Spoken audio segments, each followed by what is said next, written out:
Da tribuna, o senador Marcos Rogério alertou sobre as ligações do governo Lula com criminosos de vários tipos e pediu uma reação do Congresso.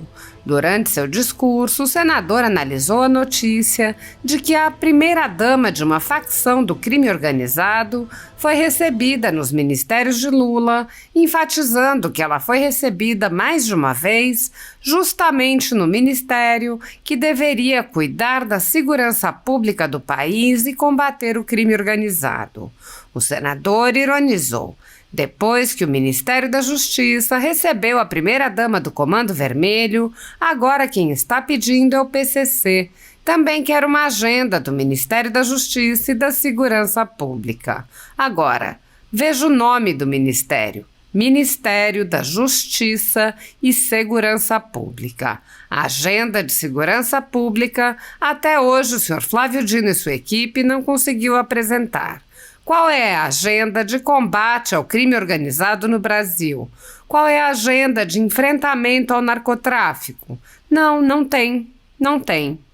Marcos Rogério observou: quando a gente começa a observar esse tipo de relacionamento, o Ministério da Segurança Pública trazendo para a agenda integrantes de uma facção criminosa das mais perigosas do Brasil, eu não quero fazer nenhum tipo de ilação.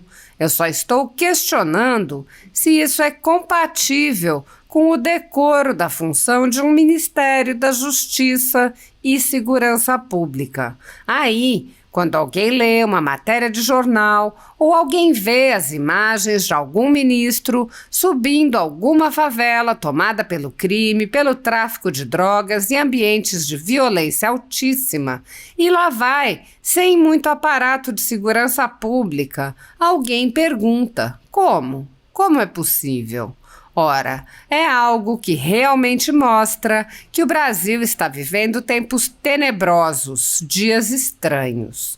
O senador anunciou: eu entrei com um pedido hoje de convocação do ministro da Justiça, nobre presidente, nesta casa do Congresso Nacional. Está mais do que na hora do Senado da República receber aqui o senhor ministro.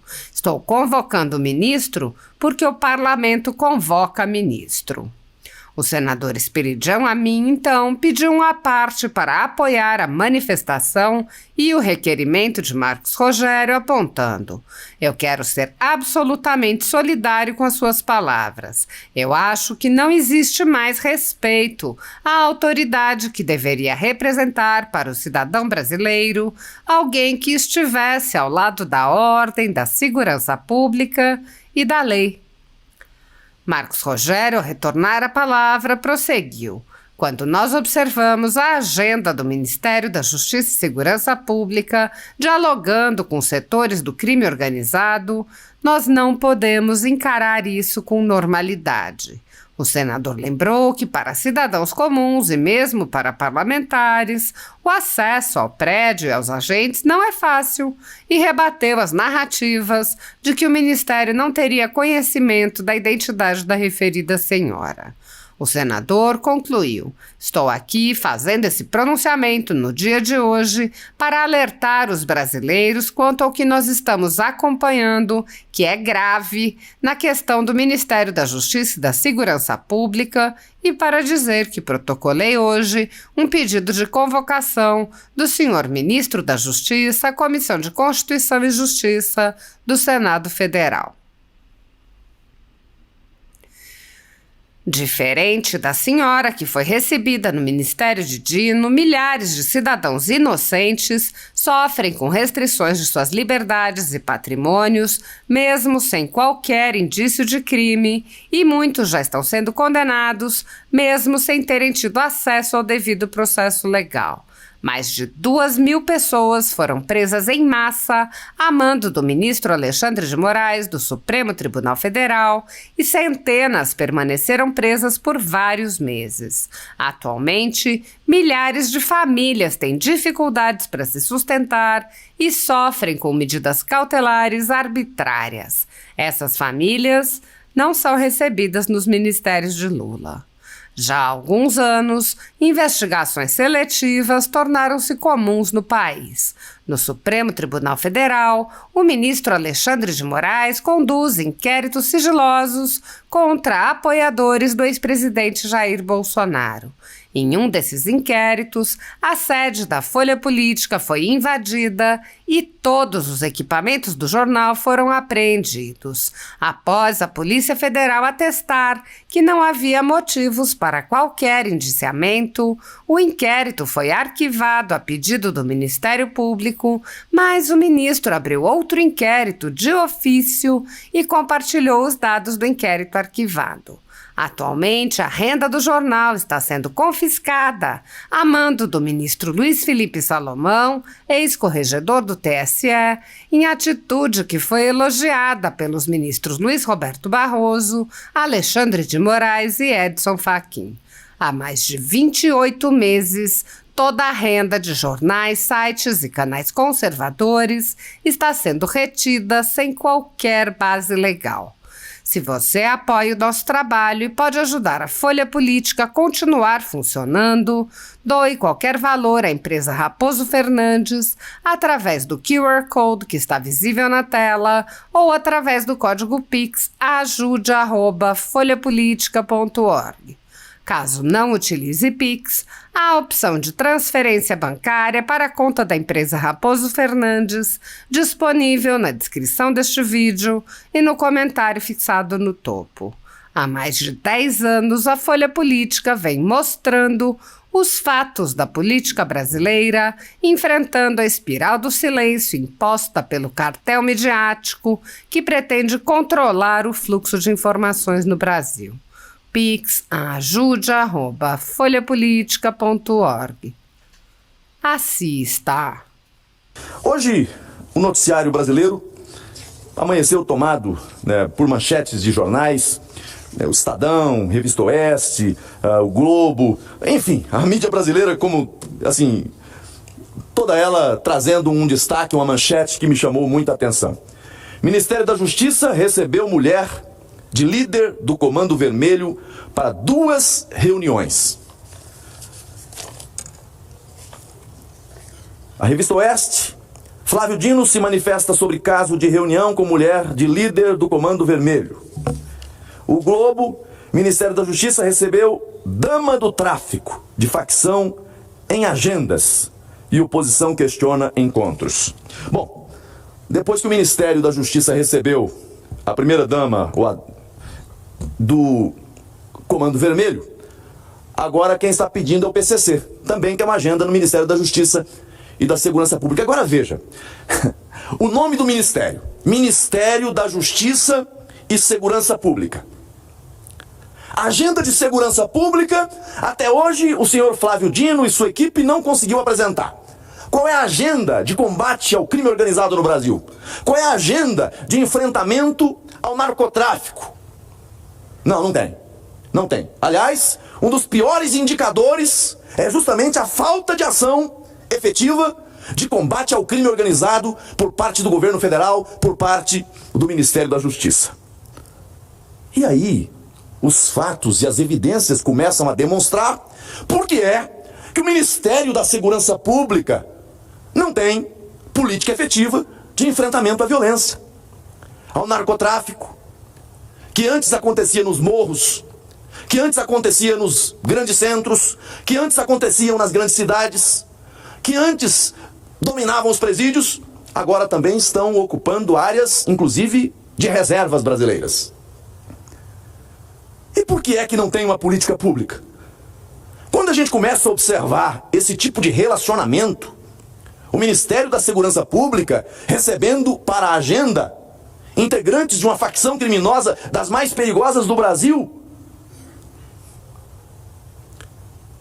Eu não quero fazer nenhum tipo de ilação. Eu só estou questionando se isso é compatível. Se isso é compatível com o decoro da função de um Ministério da Justiça e Segurança Pública. Aí quando alguém lê uma matéria de jornal, ou alguém vê as imagens de algum ministro subindo alguma favela tomada pelo crime, pelo tráfico de drogas e ambiente de violência altíssima, e lá vai sem muito aparato de segurança pública, e alguém pergunta como? Como é que é possível? Ora, é algo que realmente mostra que o Brasil está vivendo tempos tenebrosos, dias estranhos. Eu gostaria de ver o Ministério da Justiça e da Segurança Pública cumprindo o seu papel, enfrentando as facções, enfrentando o crime organizado.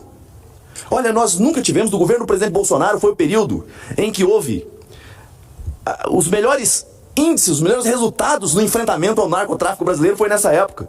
Polícia Federal, Polícia Rodoviária Federal, dentro dos presídios brasileiros, aliás, até reclamações públicas nós tivemos de integrantes dessas facções dizendo que, olha, o governo Bolsonaro não é bom pro negócio. E agora a gente começa a observar esse tipo de relação de um ministério, e não é qualquer ministério, é o Ministério da Justiça e da Segurança Pública, recebendo em agenda integrantes de uma organização criminosa chamada Comando Vermelho. E aí, outra organização criminosa, e penso que não vai ser apenas essa outra, porque daqui a pouco é o PCC pedindo agenda, daqui a pouco é outra organização criminosa pedindo agenda também no Ministério da Justiça, e aí tem que saber se os direitos são iguais para todos ou não. Eu entrei com um pedido hoje, pedindo a convocação do ministro da Justiça, nosso presidente, nessa casa do Congresso Nacional. Está mais do que na hora do Senado da República receber aqui o seu ministro, e aí eu estou convocando o ministro porque o parlamento convoca ministro. Ele não convoca... A mim, pede uma parte a Vossa Excelência.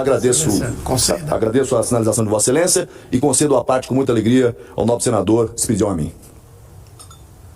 Senador Marcos Rogério, agradeço ao nosso presidente Beto Costa por colocar perante Vossa Excelência essa minha solicitação. Eu quero ser absolutamente solidário com as suas palavras.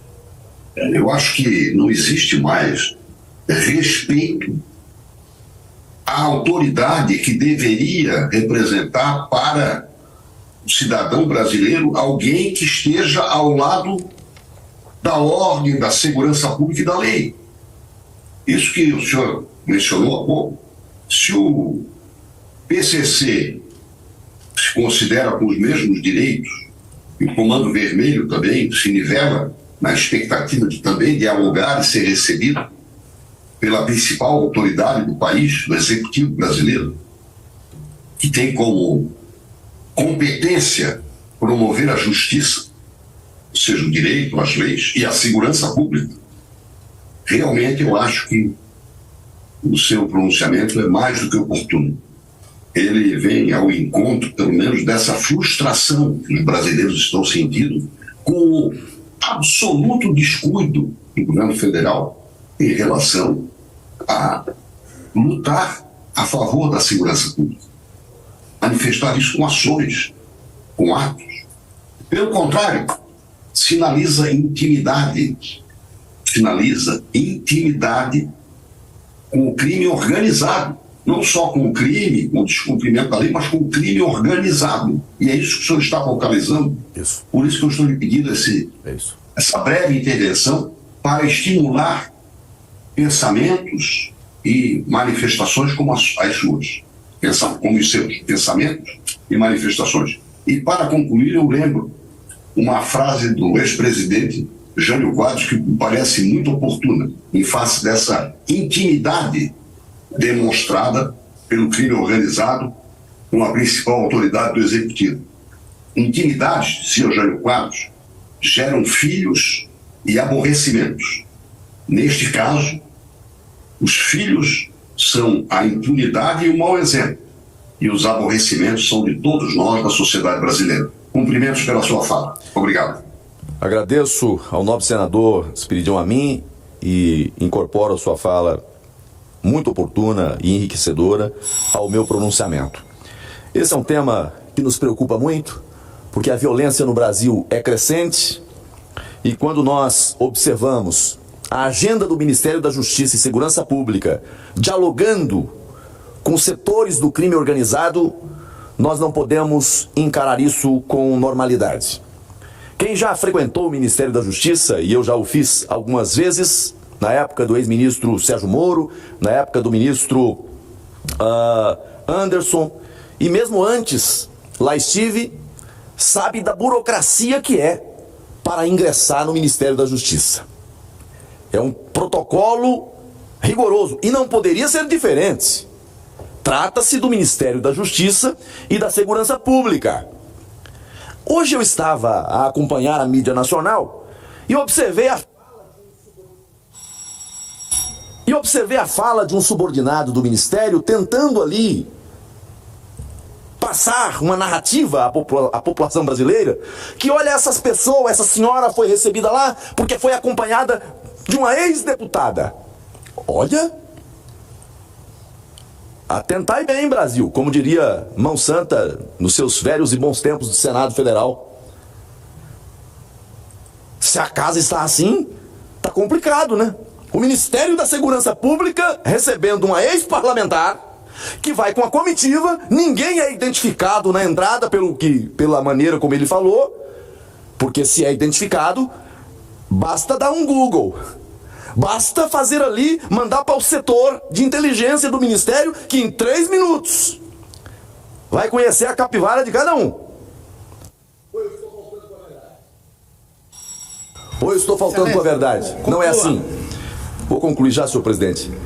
Então, eu estou aqui fazendo esse pronunciamento no dia de hoje para alertar aos brasileiros quanto ao que nós estamos acompanhando, e é grave na questão do Ministério da Justiça e da Segurança Pública, e dizer que protocolei hoje um pedido de convocação do senhor ministro da Justiça à Comissão de Constituição e Justiça do Senado Federal. E eu concluo, senhor presidente, se me permitir, mas apenas 1 minuto, lamentando que o Senado Federal tenha aprovado na última semana a malfadada reforma tributária, que não alivia para os brasileiros, que não resolve o problema grave do povo brasileiro, que é a alta carga tributária.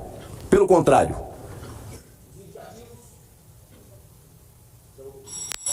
os indicativos mostram que nós teremos uma carga tributária ainda maior. E há quem diga, mas isso não vai entrar agora, só daqui 10 anos. Olha, o investidor que trabalha com planejamento já começa a pensar desde agora o investimento que vai fazer.